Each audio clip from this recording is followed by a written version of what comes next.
நீங்க எல்லாரும் மகாபாரதத்துல இருக்கிற பகாசுரன்கிற கதாபாத்திரத்தை பத்தி கேள்விப்பட்டிருப்பீங்க.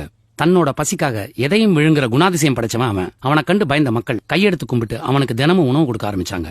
ஒரு காலகட்டத்துல தன்னோட அகௌரவ பசிக்கு மாடுகளை மட்டும் இல்ல மக்களையும் சேர்த்து விழுங்க ஆரம்பிச்சான். கடைசியில பஞ்சபாண்டவர்கள் ஒருத்தரான பீமன் கையால அடிபட்டே செத்து போனான். மகாபாரத காலம் மட்டும் இல்ல, இந்த காலத்திலயும் பகாசுரன்கள் உண்டு. அவங்க யாருன்னு பாக்குறீங்களா? வேற யாரும் இல்ல, இந்த செல்போன் தான். ஆரம்பத்தில் நமக்கு உதவியா இருந்த இந்த செல்போன் போக போக தன்னோட அகௌரவ பசிக்கு பல பேரை பலவிதமா விழுங்க ஆரம்பிச்சிச்சு.